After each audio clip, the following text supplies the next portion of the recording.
check 1 2 3. Hello, hello, hello, hello, hello, hello, hello. Mic check 1 2 3.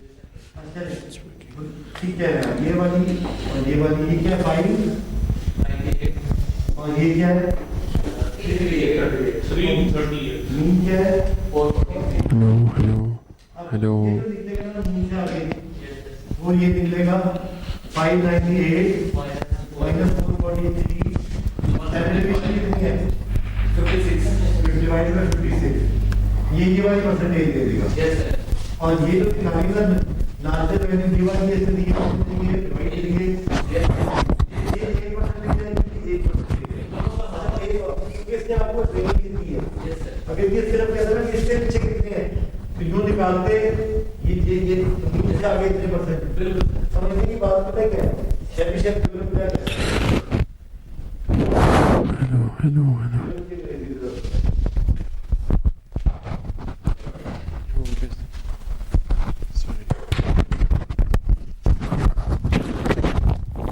The proportion of values from a data set that will fall within k standard deviations of the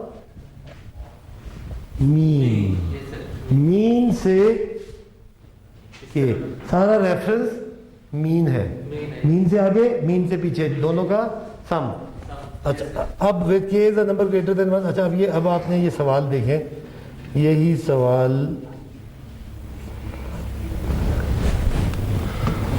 क्या सवाल का था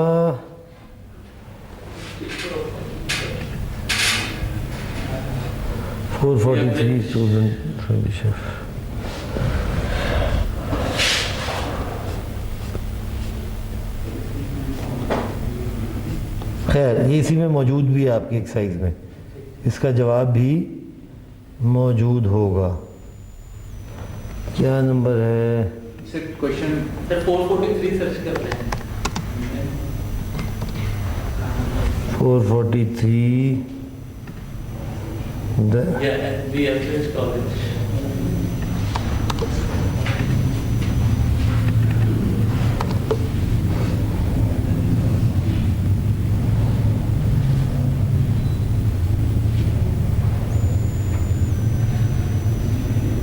ये वाला 84% किस जगह पे है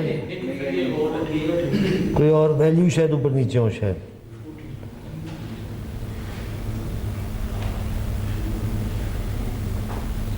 ये 84% इसलिए नहीं सर इसमें वो 548 बात तो वही है ना लेकिन अब 338 548 यहाँ क्या है 598 डजंट मैटर 443 वही है स्टैंडर्ड जी 88% ही सर अगर दोनों का करें अगर सिर्फ राइट साइड का करें वो चले यार तेरा सवाल सही है गलत ये बाद में डिबेट करेंगे करना कैसे था वो सवाल वो डिबेट हो गई है अपने सवाल ना हल करें अपने नंबर ना गिने सिर्फ सवाल समझेंगे करना क्या था ये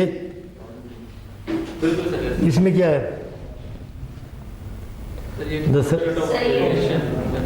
ये मीन और स्टैंडर्ड डेविएशन करके value divided by average number of अच्छा अगर ये 3 लोगों ने किया ना और बाकी सब ब्लैंक है तो ये आखिरी एक्सरसाइज लगता है की नहीं थी सर नहीं की थी लेकिन बस थोड़ा सा समझ वैल्यू डिवाइडेड बाय वो चले इस सवाल में मैं आपसे बार बार कहता हूँ जब भी सवाल हल करें ना उसकी तस्वीर ज़रूर बनाएं कि आपकी अंडरस्टैंडिंग समझ में आ जाती है कि ये है तो ये वैल्यू है तो ये एरिया अंडर द कर्व होगा जिसके तहत मैं निकालूंगा तो जब आप तस्वीर ठीक होगी ना तो वैल्यू गलत भी हो तो आपका कॉन्सेप्ट पता लग जाएगा कि आपने टेबल में गलती की है वैल्यू में गलती की है किसी चीज़ में की है और 7वां सवाल तो था ही नहीं 6 ही थे सर 7 है ये 7 है तो डबल नंबर लगा हुआ नंबरिंग सारी सर वो अच्छा ठीक स्टार्ट ये 2 3 है अच्छा ये 2 दफ़ा लगा हुआ है सर इसको पार्ट बी कर दिया तो वो इशू तो कुछ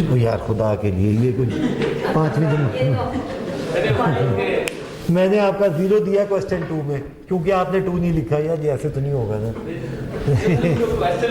अच्छा जो होते हैं ना थीटे उनके सवाल ये होते हैं और जो बेचारे परेशान हाल बैठे हैं वो कहते हैं कि ये किन चक्रों में यहाँ तो कुछ और ही कहानी गिर गई है। तो ये इस वक्त आधी क्लास सोच रही है कि इनके सवाल ये इनको कैसे समझ में आ गई है सारी बातें जो हमें बिल्कुल ही इसमें हमें टेंशन नहीं है। अच्छा टेंशन इनको है इनकी डिग्री के बाद बनता क्या है ना। नहीं डिग्री के बाद क्या बनेगा? सर ये तो आपने कहा जी मेरे पास वो हथियार है जो तुम में से किसी के पास नहीं है। तो आप अपने आप को तसल्ली दें, इससे इनको नंबर लेके तसल्ली हासिल करने दें, कोई बात नहीं। देखें बनना क्या है वो तो मुस्तकबिल है, मगर जब आप यहाँ आ गए हैं तो बेस्ट पॉसिबल बनना चाहिए जो कुछ भी है। कुछ ना कुछ तो सीखेंगे। कुछ ना कुछ ही सब कुछ सीख के कुछ ना कुछ सब कुछ सीखें। जो इधर तकरीरें वकरीरें हो रही हैं ना वो सारी आप अचीव हासिल करें। अच्छा जी, एक अब हम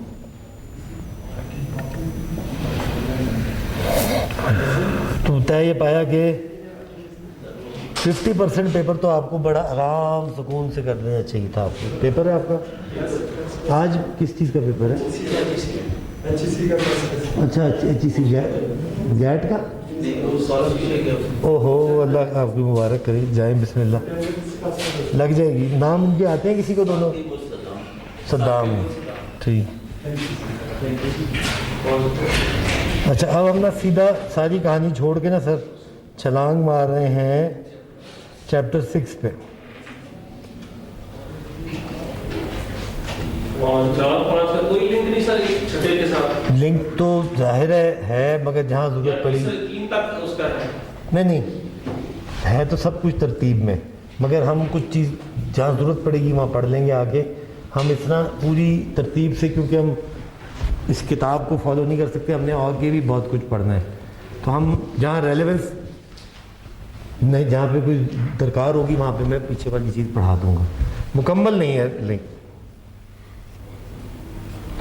ओके हमारी क्योंकि डिस्ट्रीब्यूशन वो जो क्वालिटी के हद तक जो बातचीत है उसमें ज़्यादातर नॉर्मल डिस्ट्रीब्यूशन यूज़ होती है। नॉर्मल डिस्ट्रीब्यूशन एक बहुत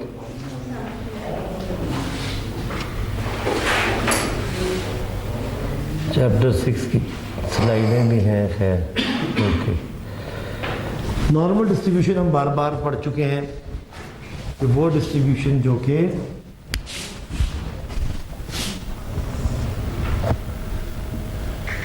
नॉर्मल की कुछ प्रॉपर्टीज है ना, सिमेट्रिक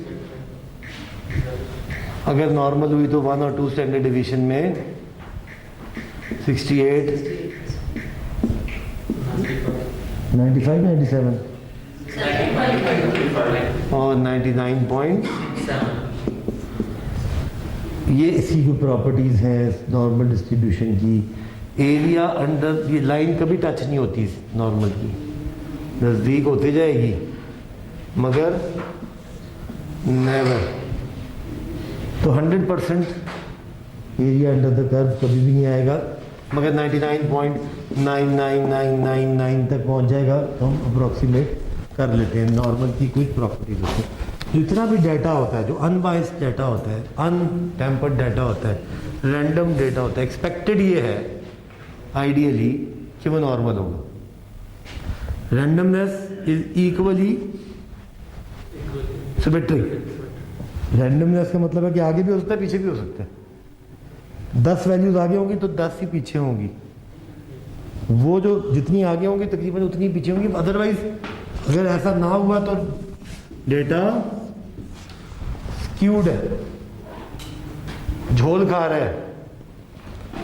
मीन जो है वो 50% से आगे चला गया, सिमेट्रिक नहीं है। सो अगर अनबायस्ड डेटा है और थोड़ा सा वो है नॉर्मल, जिसे कहना चाहिए कि नॉर्मल डिस्ट्रीब्यूशन को इट शुड फॉलो।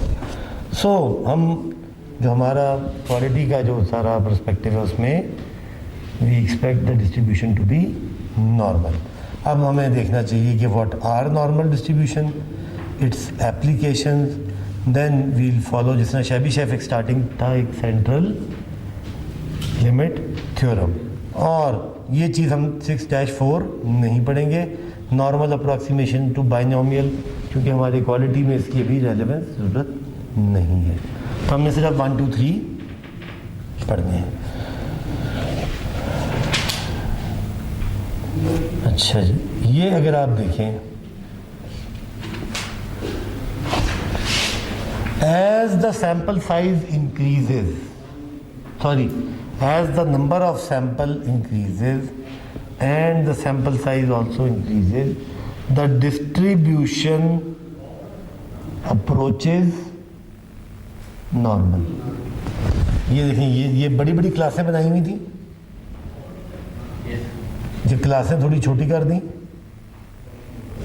क्लासें मज़ीद छोटी कर दी, और बिल्कुल उसको जब इनके सेंटर्स को आपस में लिंक किया तो this is the kind of distribution.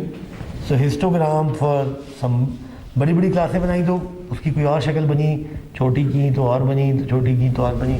So when the sample class width is sufficiently small and number of samples are तकरीबन ग्रेटर देन 30 एक वैल्यू आती है जिसमें ज़्यादा हो, तो the distribution approaches normality. So अब ये जाहिर है, ये तो मीन मीडियन मोड बराबर हो। मीन क्या होता है? एवरेज। मीडियन क्या होता है? और मोड क्या होता है? Most recurring. तो ये जाहिर है ये बार बार आ रही है, तो this is the most repeated value. यही मीन भी है, दरमियान में भी है, और यही सेंट्रल मीडियन भी है। So when mean median mode are equal, it is a normal. और जब हम इसको स्क्यूड होगा तो ये थोड़ा देखें कि एक केस में मीन आगे निकल जाता है, एक केस में पॉजिटिवली स्क्यूड, नेगेटिवली स्क्यूड में क्या हो रहा है? वो जो पीली वाली है वो झोल खा रही है इस तरफ। अब इस तरफ झोल खाने से क्या हुआ है? जो उसकी मोस्ट रेकरिंग वैल्यू है, यानी कि पीक आगे चली गई है, तो मोस्ट, जब पीक आगे चली गई है तो मोस्ट रेकरिंग वैल्यू आगे गई है, इसीलिए मोड आगे। भाई ये याद रखें, तो मोड आगे चला गया है, फिर बीच में मीडियन है, फिर मीन है। अगर इस तरफ जोल खा रही है, पॉजिटिवली स्क्यूड है, तो फिर मोस्ट रेकरिंग पीछे चली गई है, फिर बीच मीडियन है, और फिर अभी जैसे नॉर्मल बाई मॉडल नहीं होती, नॉर्मल इज यूनी मॉडल। ये बड़ी इंपॉर्टेंट बात। सो ये आपको सिर्फ ये बता रहे हैं कि आइडियल केस में ये ब्लू वाली होनी चाहिए, और स्क्यूनेस होगी तो ये इस तरह की कोई चीज़ होगी। डिग्री ऑफ स्क्यूनेस हम देखेंगे आगे जाके। ये आगे वही बात लिखी हुई है, नेगेटिवली और positively skewed. The tail of the curve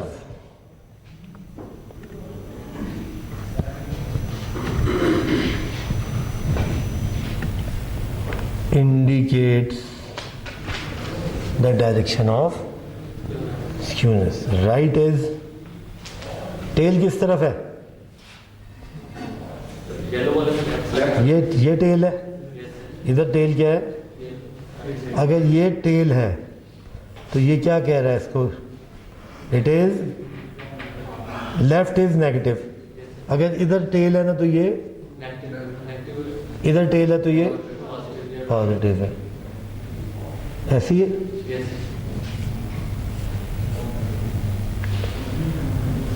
the distribution can be, ये हमने देख लिया। अच्छा, अब now this chapter will present property of a normal distribution and discuss its application. So पहली तो ये ईमान लाना है कि जी डेटा नॉर्मली डिस्ट्रीब्यूटेड है। अगर नॉर्मली डिस्ट्रीब्यूटेड है तो फिर क्या क्या प्रॉपर्टीज़ है। और यानी कि जब भी हम अपने मास्टर्स के डाटा को देखेंगे, जो कोई आप इकट्ठा करेंगे, तो पहले आपने प्रूफ, अगर आपने नॉर्मल की प्रॉपर्टियाँ लगानी है तो पहले आपको प्रूव करना पड़ेगा कि नॉर्मलिटी डाटा में है। डिग्री ऑफ स्क्यूनेस इतनी है, इसको मैं अज्यूम करती हूँ कि इसको नॉर्मल है। तो देन ये to use all the properties formulas, first we have to ensure that data is, prove that data is normal. अगर नॉर्मल या नियर नॉर्मल है तो ये सारी प्रॉपर्टियां लग सकती हैं। तो नॉर्मल डिस्ट्रीब्यूशन ये फार्मूले हमारे किसी काम के नहीं है, हमने अब आप देखेंगे। वी हैव टू नॉर्मल, दो डिस्ट्रीब्यूशन है, एक ब्लू और एक ब्राउन। ऊपर वाली देखिए, क्या फ़र्क है दोनों में? मीन तो सेम है, मीन सेम है, मोड भी शायद सेम है, मोस्ट रेकरिंग तो वही है ना वैल्यू, मोड तो सेम है, नंबर ऑफ रेकरेंसेस फ़र्क है, फ्रीक्वेंसी फ़र्क है। अगर स्टैंडर्ड डिवीजन फ़र्क है, 3 स्टैंडर्ड डिवीजन उसकी और है, इसकी और है। स्प्रेड यानी कि उसकी पीक फ़र्क है और उसकी स्प्रेड ज़्यादा है। So same means but different standard division, different means but same standard division, different means different standard division. यानी कि स्टैंडर्ड डेविएशन फैलाव बता रहा है कि कितना कर्व खुला या टाइट है, और मीन उसका सेंट्रल पीक की वैल्यू बता रहा है। सो अगर इसको हम डिफाइन करें, a normal distribution is a continuous symmetric bell shape distribution. Bell shape ये ब्रेक नहीं हो सकती, तो ये कॉन्टिन्यूअस भी है, ये लाइन इंटरप्ट नहीं हो सकती बीच में कि ये गैप है, एक क्लास खाली है, ऐसा नहीं हो सकता। So it should be continuous, symmetric, right left बराबर है। और बेल शेप जाहिर है इसका, एक वो जो चर्च की बेल बजती है ना, बेल की शक्ल बनाई हुई है इसमें। कंटिन्यूअस लिखा है, इट मींस कि कोई डेटा नहीं है या कंटिन्यूअस डेटा है सर? कॉन्टीन्यूस डेटा है, किसी क्लास में ज़ीरो नहीं है। ये ऐसा नहीं है कि ये ऐसे, ये डिसकंटिन्यूटी ये नहीं हो सकती। क्लास विड्थ ऐसे एडजस्ट करेंगे डेटा कॉन्टिन्यूस। एक से कंटिन्यूस डेटा वो भी होता है which cannot be counted। अच्छा नहीं, वो नहीं, डिस्क्रीट और कंटिन्यूस वाला नहीं वो वाला नहीं, हर क्लास में कोई वैल्यू है। ये जो लाइन बनी है ना, ये इनके मिड पॉइंट को जोड़ के बनी है। तो कोई क्लास अगर खाली होगी तो उसका मिड पॉइंट ठक करके नीचे आएगा, ऐसा नहीं है, ऐसा नहीं है। ये अच्छा, ये जब इमर्ज होगी ना तो ये एक रिप्रेजेंटेटिव कर्व है, इसमें एक्चुअल वैल्यूज शायद नहीं है, ये एक रिप्रेजेंटेटिव कर्व है।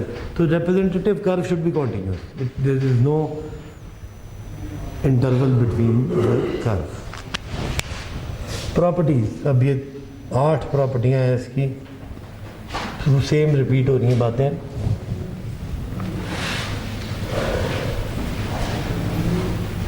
A normal distribution curve is bell shaped. Mean, median, mode are equal, located in the center. Normal distribution, ये मैडम के सवाल का जवाब, unimodal.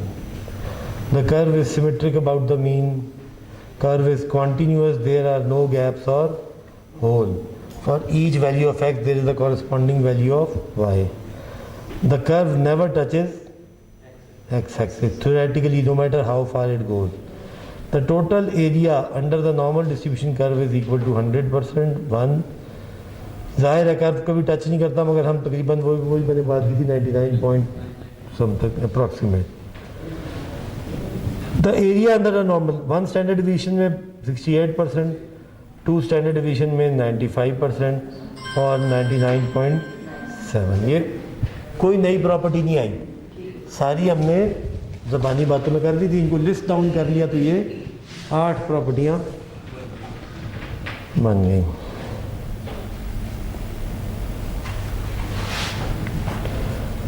अब ये वही चीज़ है, 1 2 3। जब 68% कहता है तो 68 का मतलब क्या है? मीन के अबाउट की 2 डायरेक्शन है, तो 68% टोटल है, तो इधर 34 उधर इधर 50 और उधर सिमेट्रिक का मतलब क्या है? सेंटर आधी आधा।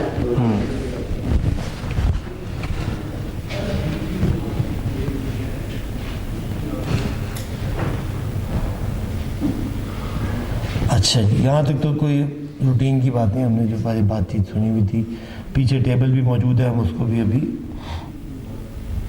देख लेते हैं।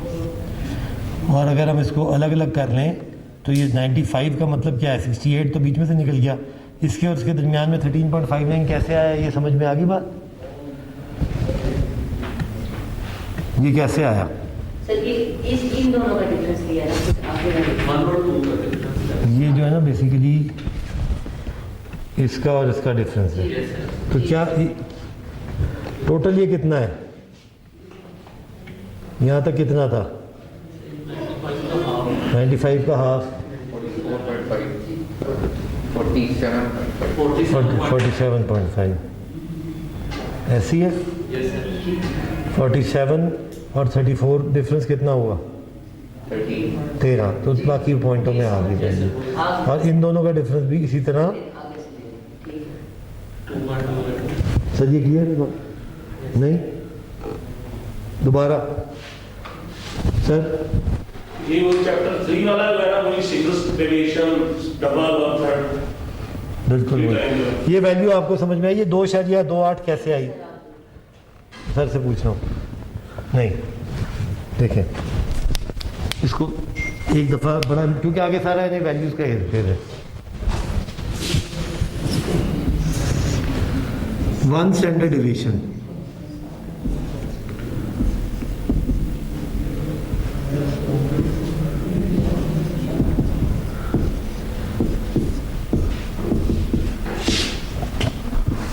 Mu minus sigma mu minus 3 sigma. ये तो आप अब ये कितना है एरिया? 68। ये कितना है? 95। और ये कितना है? 99.7। अब ये कितना है? हाफ आ गए। 34। ये कितना है? 47.5 टोटल। सॉरी ये इधर तक तो 47.5 है। ये कितना होगा? 47 में से 34। ये 47 कैसे निकाला मैंने? ये दोनों मिलके 95 हो गए। अब ये 47 आ गया। ये कितना होगा? तो ये आ जाएगा 13.5। और अगर ये जो भी कुछ है 59 जो वहाँ लिखा हुआ है इस तरह की वैल्यू आ जाएगी। ठीक है, बाकी कॉम्बिनेटिव होता जाएगा। क्यूमुलेटिव नहीं, अपना अपना निकालना है। अब ये कितना आएगा? यहाँ तक कितना है? 47.5। और यहाँ तक कितना है? ये 99 का हाफ है। जी कितना होगा? 49.4।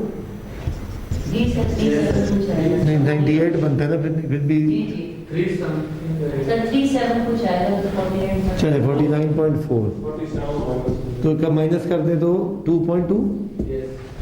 2.28 आ गया वो। Yes sir.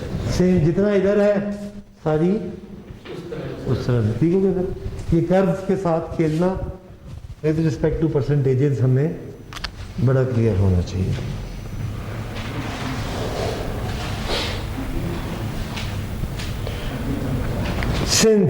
अच्छा अब since each normally distributed variable has its own mean and its own, एक का मीन है सर 44, दूसरे का मीन है 96, इसकी स्टैंडर्ड डिवीजन है 12, इसकी स्टैंडर्ड डिवीजन है 21।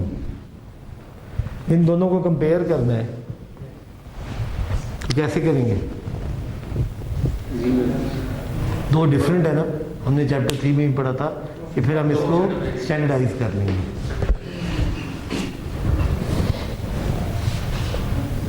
Each normal distribution has its own mean and standard deviation. As stated earlier, the shape and location may vary.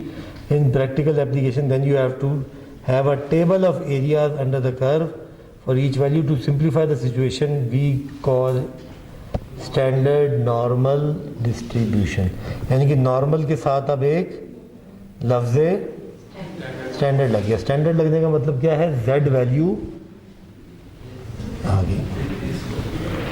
Standard normal distribution is a normal distribution with a mean of 0 and standard deviation of 1. अब इसको अगर हम translate करें तो पहले तो यहाँ mu होता था, अब यहाँ पे 0. पहले यहाँ 1 सिग्मा होता था, तो 1 सिग्मा का मतलब z is equal to number of standard deviations away from the mean.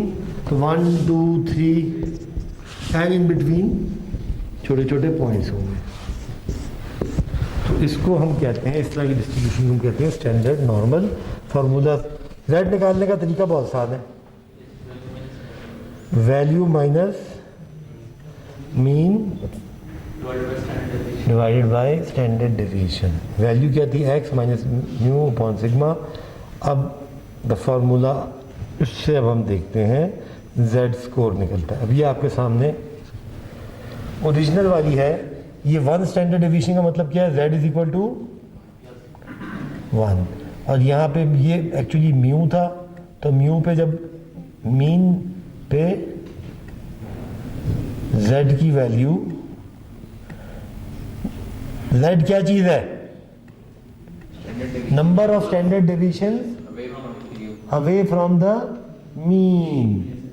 तो मीन पे z की वैल्यू क्या होगी? मीन से मैं कितना दूर हूं? z है. अगर मैं मीन पे ही खड़ा हूं तो z क्या है? 0. तो अब ये जो डिस्ट्रीब्यूशन बनी, कोई भी मीन हो यहाँ 0 होगा, कोई भी स्टैंडर्ड डेविएशन हो यहाँ 1 होगा. तो कंपेयर हो जाएंगी दोनों. उसको स्टैंडर्डाइज कर लिया विद रिस्पेक्ट टू 0 एंड 1, इसको स्टैंडर्डाइज कर लिया, तो अब दोनों का कंपैरिजन आसान होगा. जी सर, कोई सवाल पूछे मैं ताकि क्लियर कर दूँ, कोई परेशानी होगी. स्टैंडर्डाइज करने का मतलब क्या है? एक स्केल पे ले आना. स्टैंडर्ड स्केल पे पहले यहाँ एक का म्यू था 44, एक का म्यू था 96, एक की डेविएशन थी 41, एक की डेविएशन थी 12. तो कोई पता नहीं लग रहा था कि आपस में दोनों को, एप्पल और ऑरेंजेस को कैसे कंपेयर करें. तो दोनों को एक स्केल